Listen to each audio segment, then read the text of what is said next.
Voici une question dont la réponse est à ne pas manquer. Y a-t-il quelque chose de bon dans chaque être humain? La parole de Dieu va nous donner une réponse des plus étonnantes pour plusieurs, aujourd'hui même à l'émission À travers la Bible.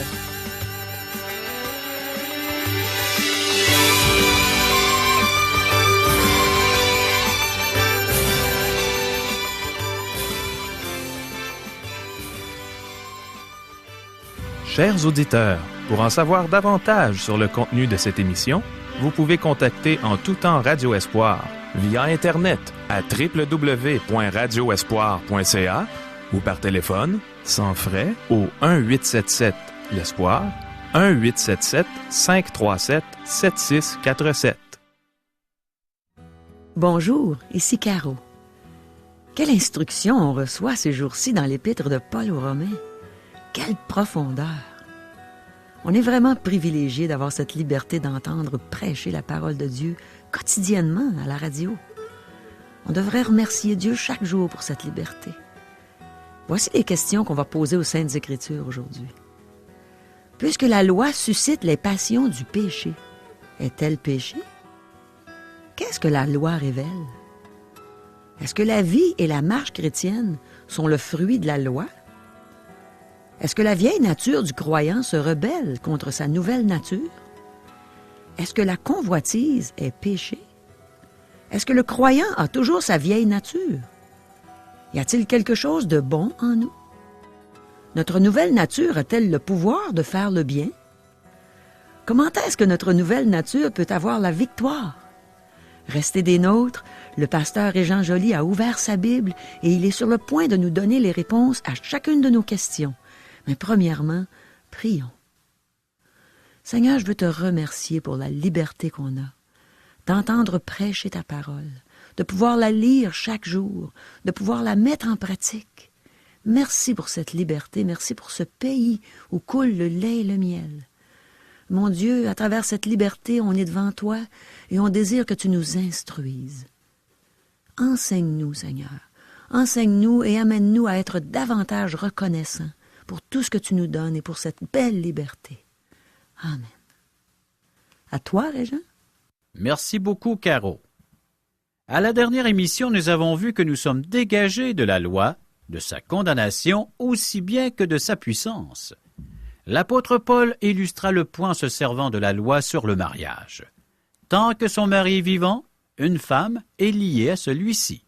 S'il meurt, elle est entièrement dégagée de toute obligation.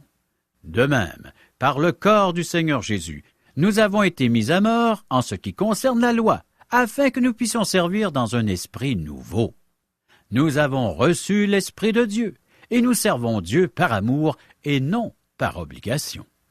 Nous avons vu que la loi provoquait en nous les passions du péché, révélant ainsi notre nature pécheresse. Ceci suscite une question. Débutons notre lecture et par après nous poserons cette question. Romains, chapitre 7, versets 7 et 8.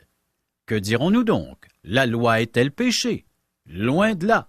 Mais je n'ai connu le péché que par la loi.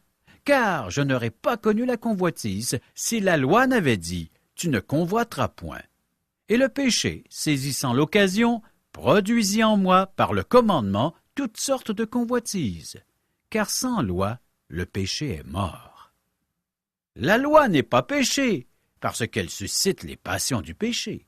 D'ailleurs, de la manière que Paul pose la question, nous nous attendons à une réponse négative. La loi nous a permis de devenir conscients du fait que nous sommes pécheurs. La loi provoque de la convoitise en nous en l'interdisant. Dans la première partie de ce chapitre, Paul semble mettre la loi et le péché sous un pied d'égalité. En effet, être libéré du péché, c'est être libéré de la loi. Les deux ne sont-ils pas la même chose? Loin de là. Et Paul va maintenant clarifier cette question. Il va démontrer que la loi est bonne. En fait, le problème n'est pas avec la loi, mais avec nous. Notre chair est la coupable. Paul va parler à la première personne du singulier dans la suite de ce chapitre. Le texte est semé des pronoms « je » et « me », ainsi que de l'expression « pour moi ». Paul nous raconte sa lutte contre la chair. Il essayait de vivre pour Dieu avec la puissance de sa nouvelle nature. Il a découvert que cela était impossible. La loi a révélé à Paul la profondeur de son péché. Elle fut comme un rayon X qui révéla le contenu de son cœur. C'est ce que la loi fait lorsque nous essayons de l'appliquer dans notre vie. La parole de Dieu est comparée à un miroir qui nous révèle notre visage. S'il s'y trouve une tache, nous la voyons, mais le miroir est incapable de l'enlever. Cependant, le sang qui a coulé des veines du Seigneur Jésus lave toutes nos taches. La loi révèle la profondeur et la gravité de notre péché. Ce n'est pas la loi qui est la cause du problème, mais notre vieille nature. Les interdictions de la loi démontrent clairement la faiblesse de notre chair. Nous devons reconnaître que nous sommes pécheurs. Il y a plusieurs années, une expérience fut faite en Californie. Un miroir fut placé dans un lieu public afin de déterminer si ce sont les hommes ou les femmes qui se regardent le plus dans un miroir. Ceux qui pensaient que les femmes se regardent davantage dans le miroir durent changer d'opinion. Nous aimons tous nous voir dans un miroir. Il y a un seul miroir dans lequel nous n'aimons pas nous regarder, la Bible. Nous n'aimons pas nous y regarder, car ce miroir nous montre que nous sommes de grands pécheurs perdus. Verset 9. Pour moi, étant autrefois sans loi, je vivais, mais quand le commandement vint, le péché reprit vie, et moi je mourus. La loi est un ministère de condamnation, et elle ne peut rien faire d'autre que de nous condamner. Verset 10. Ainsi, le commandement qui conduit à la vie se trouva pour moi conduire à la mort. C'est tragique de voir le nombre de personnes qui essaient de gagner le ciel en observant la loi. La loi ne conduit personne à la vie. Il est vrai que Dieu a dit « Vous observerez et vous mettrez en pratique tous les commandements que je vous prescris aujourd'hui afin que vous viviez. » Deutéronome, chapitre 8, verset 1er. Cependant, le peuple fut incapable d'observer la loi. La loi n'était pas en tort, mais c'était plutôt la personne qui a pensé que la loi donnait la vie et la puissance. Il n'a donné ni l'un ni l'autre, mais elle a révélé la faiblesse, l'incapacité et le péché de l'humanité. S'il avait existé une loi qui puisse nous procurer la vie, Dieu nous l'aurait donnée. La loi est-elle donc contre les promesses de Dieu? Loin de là. S'il lui était donné une loi qui pût procurer la vie, la justice viendrait réellement de la loi. Galates, chapitre 3, verset 21. Mais la vie et la marche chrétienne ne sont pas le fruit de l'obéissance à la loi. Illustrons cela avec une automobile. Il est utile d'en avoir une. Cependant, une automobile entre les mains d'un conducteur incompétent ou en état d'ébriété est un danger et même une menace. En fait, l'auto peut devenir un instrument de mort. Cependant, le problème n'est pas le véhicule, mais son chauffeur. Le problème est l'être humain qui est le véritable coupable, et non la loi. Verset 11. Car le péché, saisissant l'occasion, me séduisit par le commandement, et par lui me fit mourir. Dans ce verset, le péché est personnifié en tentateur. Le péché tente tous les hommes hors du jardin d'Éden. Dans le jardin, Satan a convaincu Adam et Ève qu'on ne pouvait pas faire confiance à Dieu et que l'homme pouvait devenir comme Dieu et se séparer de lui. Le péché fait croire aux humains qu'ils peuvent suivre la loi et qu'ils n'ont pas besoin de Dieu.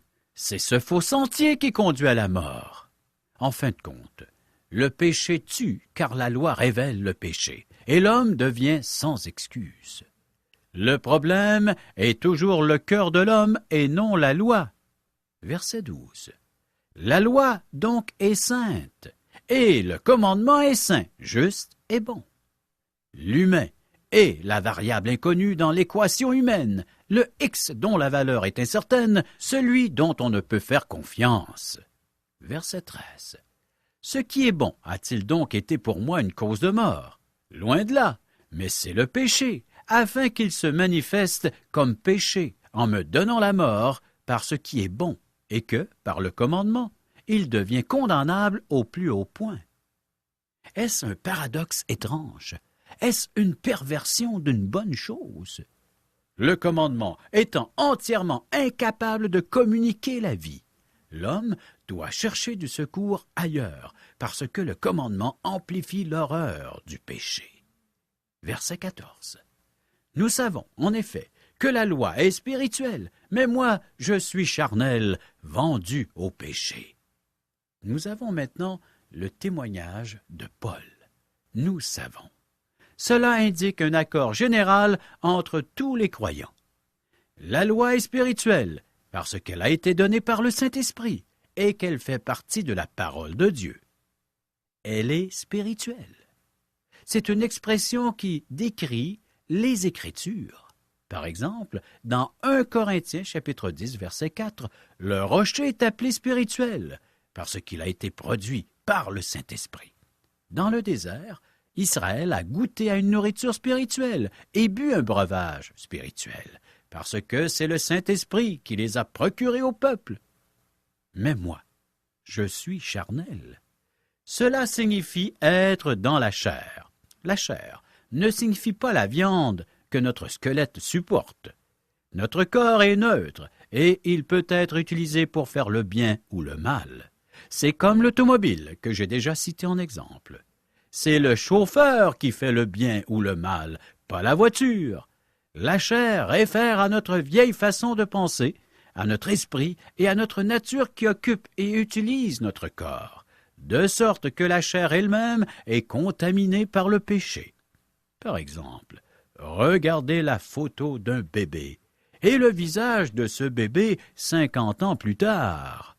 Le péché a laissé des traces sur ce visage, chers amis.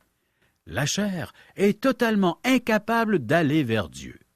Cela lui est impossible. Elle est dominée par une nature pécheresse qui a des ramifications dans tous les recoins de notre corps et de notre esprit. Le cœur de l'homme est méchant par-dessus tout, nous disent les Écritures. Il désire faire ce qui est mal, et le corps lui obéit. Paul décrit son désarroi d'être sous le joug d'un contremaître qui le mène à la baguette. Nos deux natures se livrent une guerre, chers amis. Verset 15. Car je ne sais pas ce que je fais. Je ne fais point ce que je veux, et je fais ce que je hais. Nous voyons la guerre qui se livre entre notre vieille nature et notre nouvelle nature. La vieille nature réclame ses droits, mais la nouvelle nature veut faire autre chose. La vieille nature se rebelle contre la nouvelle nature. La nouvelle nature haït cela, mais la vieille nature le fait tout de même. Vivez-vous ce genre d'expérience dans votre vie chrétienne? Faites-vous quelque chose pour vous en vouloir ensuite de l'avoir fait. Vous criez à Dieu, « Dieu, j'ai encore échoué !» Je pense que tous les enfants de Dieu vivent ce genre d'expérience. Cependant, dans le texte d'aujourd'hui, Paul décrit sa propre expérience. Il semble qu'il y ait eu 3 périodes dans la vie de Paul. Premièrement, il fut un pharisien orgueilleux, soumis à la loi mosaïque. Il pensait que Dieu l'acceptait parce qu'il participait à des rituels religieux et qu'il observait la loi. Cependant, cette loi le condamnait. La deuxième période de sa vie débuta lorsqu'il rencontra le Seigneur Jésus sur le chemin de Damas. Le jeune pharisien reçut le Seigneur Jésus comme son sauveur, mais il pensait pouvoir vivre chrétiennement par ses propres forces. Dans son esprit et dans son cœur, il désirait servir Dieu, mais il échoua à cause de la chair. Donc, il était en lutte perpétuelle. Cette période dura un certain temps, même si nous ne pouvons pas préciser exactement sa durée. Puis, ce fut la période de marche victorieuse. Mais ce ne fut pas la victoire de Paul, mais celle du Seigneur Jésus. Paul comprit que tout était une question de se présenter à Dieu, de se soumettre à Dieu et de laisser l'Esprit de Dieu vivre une vie chrétienne en lui. Verset 16. Or, si je fais ce que je ne veux pas, je reconnais par là que la loi est bonne. Lorsque la vieille nature refuse d'observer un commandement, la convoitise dans le cas que nous considérons, la nouvelle nature pense comme la loi, que la convoitise est un péché. Paul ne s'opposait pas à la loi parce qu'il la brisait. Comme chrétien, il croyait que la loi était bonne. Verset 17. Et maintenant, ce n'est plus moi qui le fais, mais c'est le péché qui habite en moi. Nous avons toujours notre vieille nature. Autrement dit, ce n'est plus moi, la nouvelle nature, qui le fait, mais c'est le péché, la vieille nature qui habite en moi. Voyez-vous, Paul avait encore sa vieille nature. Verset 18. Ce qui est bon, je le sais, n'habite pas en moi, c'est-à-dire dans ma chair. J'ai la volonté, mais non le pouvoir de faire le bien. Chers amis, il n'y a rien de bon en nous. Lors de cette lutte, Paul a compris deux choses, et nous, les croyants, avons besoin de les apprendre aussi. Paul avait besoin d'apprendre qu'il n'y avait rien de bon en lui. Avez-vous appris cette leçon? Vous êtes-vous rendu compte que rien de bon n'habite en vous? De nombreux chrétiens pensent pouvoir plaire à Dieu en accomplissant des choses avec leur chair. De nombreux chrétiens qui n'ont pas compris cette leçon deviennent aussi occupés que des abeilles et le résultat est le même dans de nombreuses églises. Les croyants sont actifs comme des abeilles, mais ne produisent pas de miel. Ils siègent à des comités, ils deviennent présidents du conseil et ils essaient de diriger l'Église. Ils pensent plaire à Dieu en faisant cela. Quoi qu'ils soient occupés, ils n'ont pas de relation intime avec le Seigneur Jésus. Leur Sauveur ne vit pas en eux et ne se manifeste pas à travers eux. Ils essaient de tout accomplir par leur propre force avec la puissance de la chair. Contrairement à Paul, ils n'ont pas compris que rien de bon habite en eux. Laissez-moi vous présenter cela de façon personnelle. Tout ce que Régent Joly fait par sa chair, Dieu le hait. Il n'en veut pas. Dieu ne peut pas l'utiliser.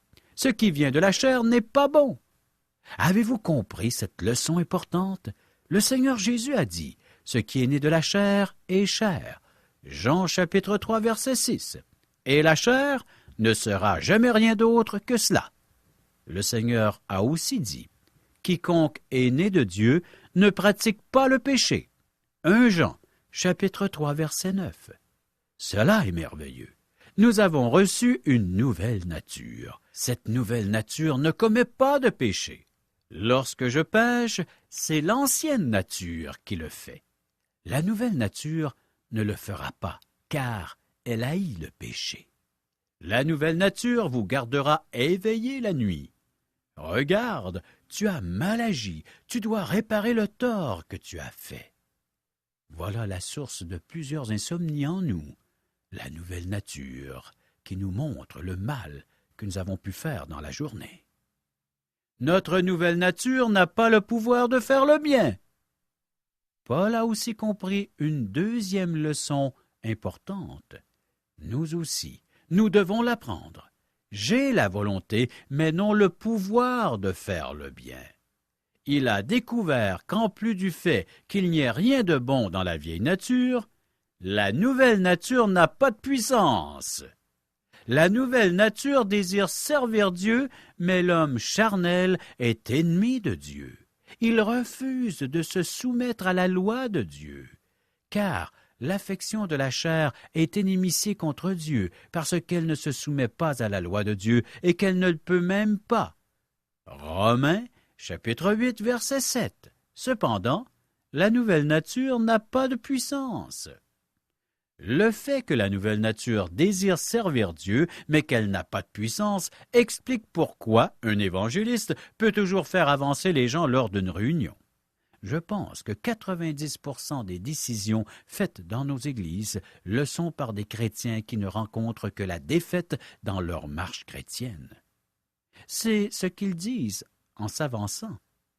Ils disent à peu près ceci: « Je veux vivre pour Dieu, je veux faire de mon mieux. » Souvent, lors d'une réunion, un évangéliste dit que tous ceux qui désirent vivre pour Dieu lèvent la main, que tous ceux qui veulent se rapprocher de Dieu lèvent la main, que tous ceux qui désirent se consacrer à Dieu s'avancent. Aussitôt que l'évangéliste fait cette invitation, j'embarque. C'est ce que je veux faire. Ma nouvelle nature dit « J'aimerais vivre de la sorte, j'aimerais vivre pour Dieu. » Cependant, elle n'a aucune puissance. Une multitude de croyants ne se rendent pas compte de cela. Il y a des gens qui répondent aux appels depuis des années, et ils n'ont fait que cela. Ils s'avancent, mais ne font jamais de progrès. Ils ont besoin d'apprendre que leur nouvelle nature n'a pas de puissance. Verset 19. « Car je ne fais pas le bien que je veux, et je fais le mal que je ne veux pas. » Avez-vous vécu cela? Verset 20. « Et si je fais ce que je ne veux pas, ce n'est plus moi qui le fais, c'est le péché qui habite en moi. C'est notre vieille nature qui est responsable des ennuis que nous avons. » Verset 21. « Je trouve donc en moi cette loi. Quand je veux faire le bien, le mal est attaché à moi. Lorsque vous voulez servir Dieu par l'esprit, la vieille nature s'en mêle. Une mauvaise pensée peut vous venir à l'esprit.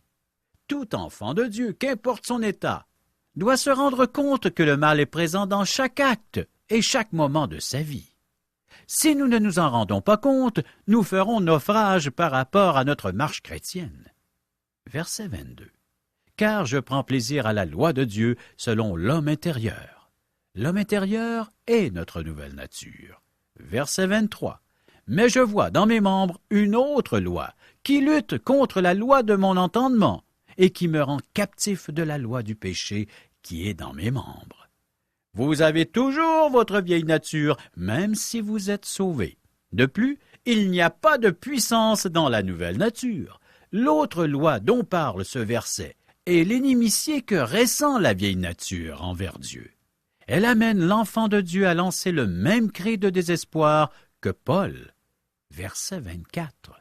« Misérable que je suis, qui me délivrera de ce corps de mort? » Ce n'est pas le cri d'un homme non sauvé, mais d'un croyant. Le mot « misérable » a la nuance de fatigue après le combat. Paul est impuissant, il a été défait, il fait appel à de l'aide extérieure. Verset 25.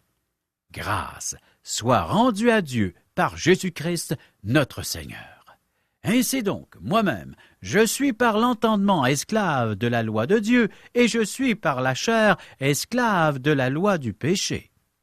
Oui, chers amis, voilà la vérité. C'est le Seigneur Jésus qui donne la victoire à notre nouvelle nature.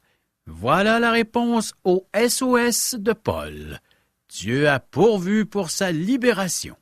Ce verset nous amène au chapitre 8, où nous aurons tous les détails au sujet de cette libération. Le salut et la sanctification nous sont donnés en Jésus-Christ. C'est en lui que nous devons aller puiser la force nécessaire. Il a pourvu tout ce dont nous avons besoin. Vous avez tout pleinement en lui, qui est le chef de toute domination et de toute autorité. Colossiens chapitre 2, verset 10.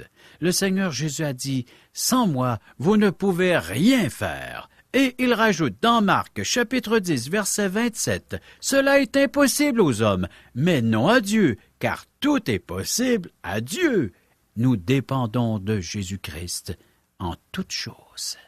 Avez-vous cette puissance? Chers amis, préparez-vous pour la prochaine émission en lisant Romains 8, versets 1 à 8. Oh, merci beaucoup, Régent.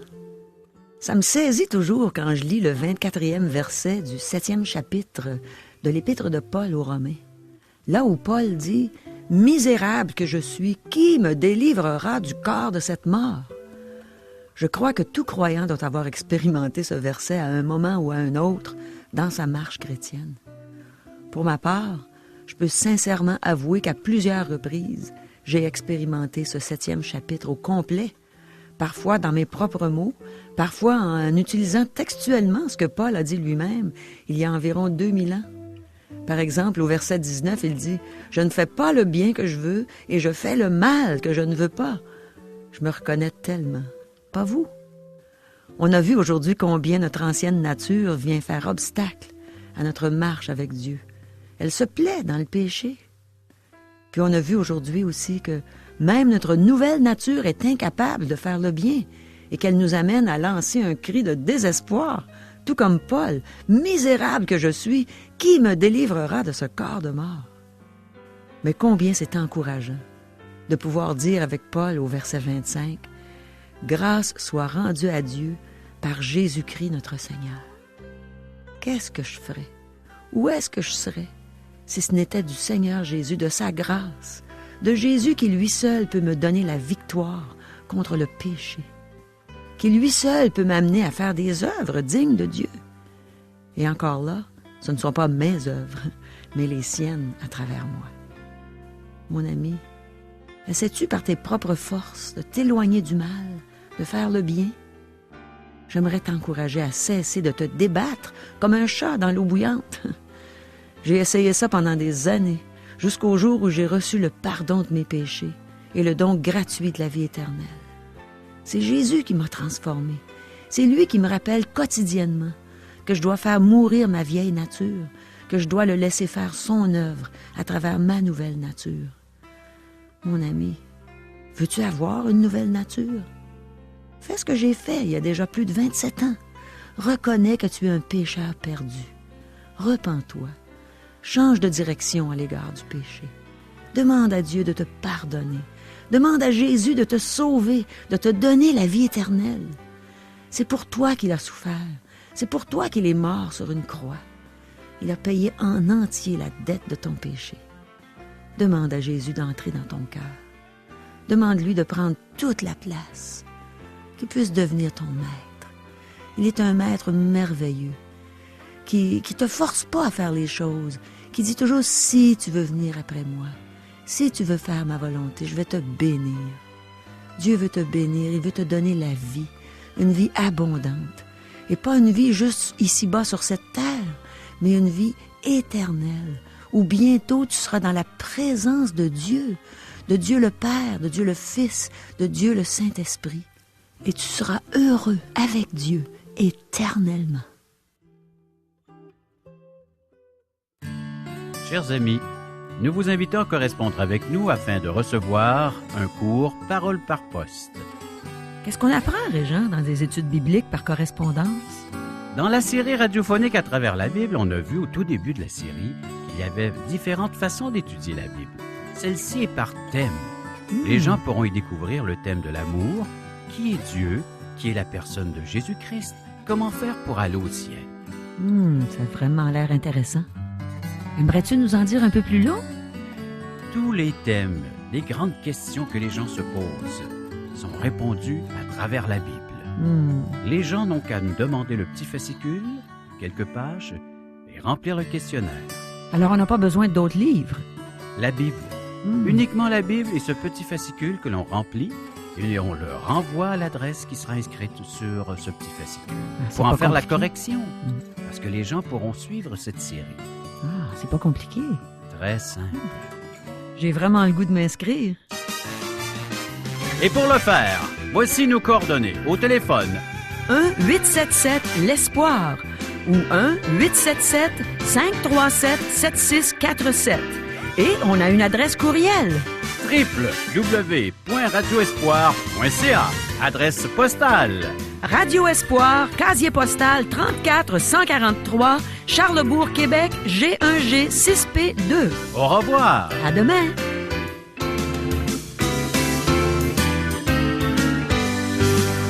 Cette émission vous a été présentée par Radio Espoir.